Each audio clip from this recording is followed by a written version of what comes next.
Wasiat dari segi bahasa berasal daripada perkataan wasa yang bererti atau pemberian harta selepas mati. Dari segi istilah, wasiat adalah sebagai satu pemberian oleh seseorang kepada pihak yang lain sama ada benda, hutang atau manfaat untuk dimiliki oleh penerima wasiat, iaitu musalahu.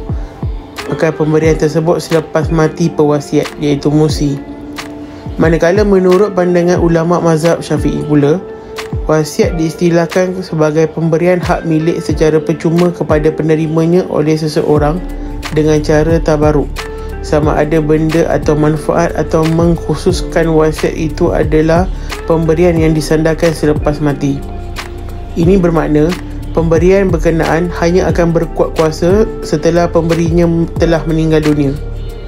Pada peringkat penentuan waris, kadar bahagian masing-masing dan perkara-perkara yang berkaitan dengan pembahagian semuanya tertakluk pada hukum syarak. Seterusnya, saya akan menguraikan tentang objektif kajian. Objektif kajian ini merangkumi dua perkara, iaitu yang pertama, mengkaji amalan penulisan wasiat oleh institusi pemegang amanah di Malaysia. Yang kedua, mencadangkan rangka kerja amalan penulisan wasiat bagi institusi pemegang amanah di Malaysia. Seterusnya adalah persoalan kajian. Terdapat dua persoalan kajian yang telah kami dapati semasa menjalankan kajian ini, iaitu yang pertama, bagaimanakah amalan penulisan wasiat dipraktikkan oleh institusi pemegang amanah yang terlibat di Malaysia. Yang kedua, apakah penambahbaikan yang dapat dicadangkan terhadap amalan penulisan wasiat di institusi pemegang amanah yang terlibat di Malaysia. Seterusnya kita pergi kepada perbezaan antara konsep pengurusan, konsep harta dan pemilikan dan konsep wasiat. Tugas mengurus sesuatu boleh ditakrifkan sebagai pengurusan. Pengurusan juga merupakan entiti sosial di mana sumber manusia bekerjasama untuk mencapai matlamat tertentu.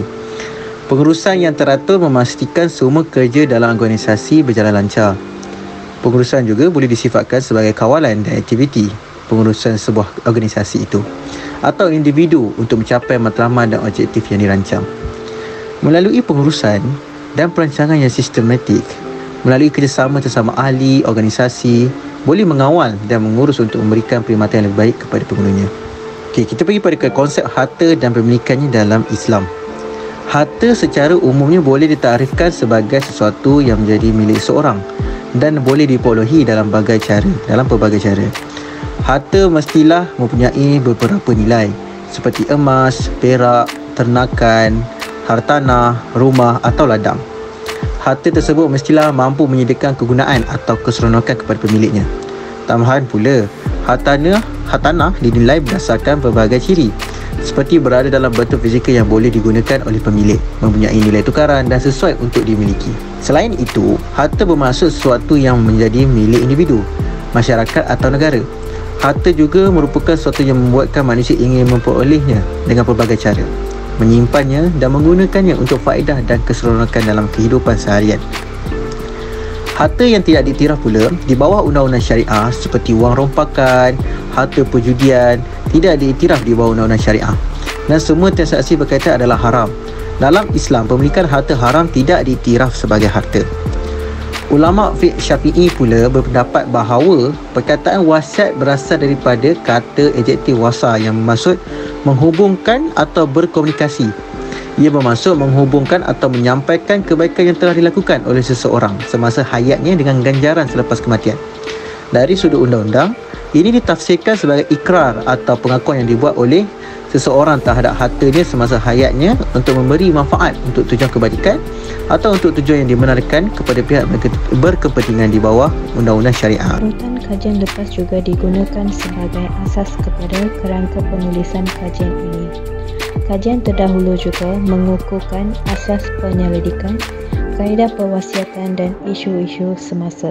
Bagi kajian yang pertama bertajuk Wasiat dan Pengurusan di Majlis Agama Islam Selangor menurut Muhammad Nabil, Muhammad Musa dan Fakri tahun 2016 menjelaskan bahawa MAIS telah mula melaksanakan pengurusan wasiat bagi orang Islam negeri Selangor tahun 2003 pada Seksyen 5/4. Kajian yang kedua adalah menurut Nurul Azira tahun 2009 dalam tulisan bertajuk Perancangan Harta Mengikut Undang-Undang Islam Menggunakan Konsep Hibah menyatakan bahawa ARB mempunyai hak dan bidang kuasa dalam pentadbiran harta pusaka. Terdapat beberapa peringkat dalam amalan penulisan wasiat di MAIS.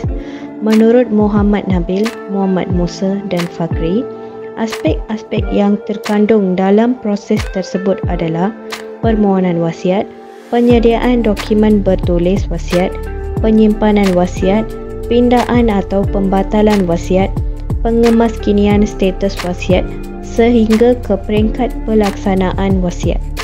Kajian yang terakhir adalah bertajuk Wasiat sebagai Instrumen Perancangan Harta Islam, Prosedur dan Pelaksanaan. Perkara yang difokuskan adalah kaedah pewarisan harta dan sudut pelaksanaannya di negeri Selangor. Seterusnya saya akan menerangkan tentang metodologi kajian. Metodologi kajian merupakan aspek yang perlu diberi perhatian bagi mendapatkan hasil kajian yang baik dan boleh dipercayai, di samping memastikan kaedah yang digunakan dalam penyelidikan menepati tujuan kajian. Sumber utama penelitian ini melibatkan metode wawancara, di mana ianya dilakukan dengan memilih sumber-sumber yang diberi kelulusan untuk memberikan informasi secara jelas dan mendalam mengenai praktik penulisan wasiat. Data sekunder juga melibatkan penelitian literatur berdasarkan bahan referensi atau bahan ilmiah atau studi yang dilakukan oleh peneliti sebelumnya, seperti buku, proceeding referensi, laporan teknis dan jurnal terkait. Seterusnya, cabaran terhadap amalan penulisan wasiat. Amalan penulisan wasiat adalah suatu proses yang penting dalam merancang peninggalan harta seseorang setelah berlakunya kematian. Walaupun ianya penting, terdapat beberapa cabaran yang mungkin dihadapi semasa amalan penulisan wasiat tersebut. Antara cabaran utama yang boleh dihadapi adalah yang pertama, ketidakpastian undang-undang. Undang-undang yang berkait dengan wasiat boleh berbeza-beza mengikut tempat dan peraturan setempat. Oleh itu, penulisan wasiat perlu memahami dengan baik undang-undang wasiat di wilayah mereka, dan ini boleh menjadi cabaran jika undang-undang tersebut kompleks atau berubah-ubah. Yang kedua, konflik keluarga. Penulisan wasiat boleh menyebabkan ketegangan dalam keluarga, terutama jika harta yang ditinggal adalah besar atau jika terdapat perselisihan mengenai pewarisan harta. Ini boleh menjadi cabaran emosi yang besar. Yang ketiga, kehilangan waspadaan. Ada orang yang mungkin tidak memberikan perhatian yang mencukupi kepada proses penulisan wasiat atau mungkin menunda-nunda untuk melakukannya. Hal ini boleh menyebabkan cabaran apabila mereka tidak dapat menyusun wasiat dengan sempurna atau mungkin meninggalkan proses ini. Yang keempat, ketidaksempurnaan penulisan.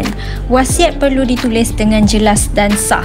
Cabaran mungkin timbul jika penulisan wasiat tidak jelas atau mengandungi percanggahan yang boleh ditafsirkan dengan pelbagai cara.